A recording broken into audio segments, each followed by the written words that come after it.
Le grand retour de Boris S, signé Serge Cribus, créé au Grand Rond l'an dernier. Un vieux comédien veuf et sur le retour débarque chez son fils qui a d'autres chats à fouetter.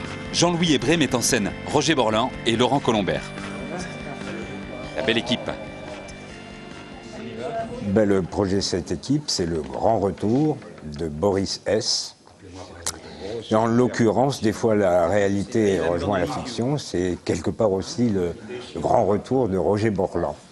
C'est amusant parce que c'est lui qui est initiateur de cette pièce qui m'est arrivée un peu par hasard dans les mains il y a 1 an et que lui trimballe avec lui en rêve depuis des années et des années. Je commence sur la chaise, je passe derrière. Voilà. Borlin est là, il va pleurer parce que son fils lui dit qu'il est un vieux con. Et Borlin va dire non, je pleure pas, je tousse. Stop, cut. Ça lui parle à plusieurs titres. Ça lui parle parce que c'est le grand retour d'un comédien. On connaît tous des moments difficiles, Henri. Le personnage, c'est un vieux comédien qui va enfin remonter sur planche et pour jouer le premier rôle. Je donne un coup de fil et cet après-midi, tu as du travail. Tiens, vas-y, téléphone, vas-y.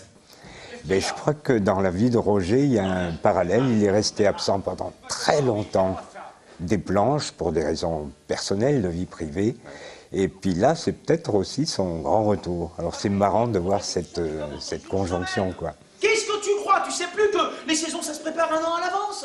Ils ont dû avoir une merde, alors ils t'appellent toi parce qu'il n'y a aucun bon comédien qui est libre 1 semaine à l'avance. Le grand retour de Boris Spielmann, tu parles. Tu sais pourquoi ils t'appellent pour jouer Lear? Parce que Lear, c'est un vieux con qui voit rien, qui comprend rien. Alors ils prennent un vieux con, comme ça les répétitions, elles iront plus vite. Voilà. On n'a pas besoin de toi, on n'a besoin de personne, jamais, nulle part. Mais vas-y, mais téléphone maintenant, téléphone. Pardon. Je suis désolé. L'auteur, je disais tout à l'heure que la pièce m'est arrivée par hasard. J'avais dit, je vais y jeter un coup d'œil, me préparant à donner un refus poli avec les formules qu'on connaît bien. Coup de foudre.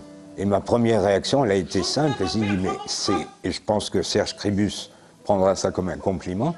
J'ai dit, mais non, on a un chien, c'est aussi bon que du Gramberg. Or, je suis un inconditionnel de Gramberg. Et effectivement, nous sommes dans la mouvance, totalement dans la mouvance de Romer. Merci. Je voulais dire.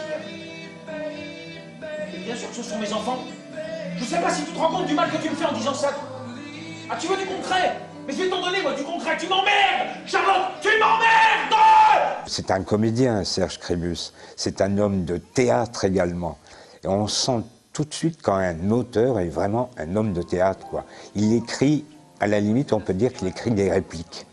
Et ça, j'adore.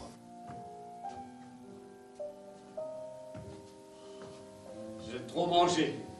Respire. Laurent Colombert joue le rôle du fils, le pauvre fils, qui voit débarquer chez lui son père. Or, comme on est au théâtre, bien sûr, on est dans un état de crise. Ce pauvre Laurent, en l'occurrence Henri, vient de perdre son boulot, sa femme, qui est partie avec les gosses.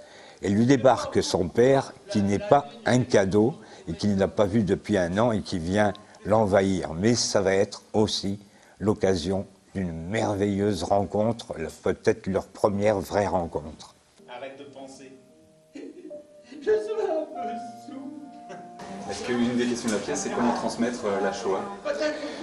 Absolument, c'est même une des questions essentielles. Et tout l'art de Cribus est de nous faire passer ça, non pas en nous écrasant avec ça, mais alors toujours, c'est contenu, c'est dans le non-dit, comment transmettre la mémoire sans transmettre la souffrance.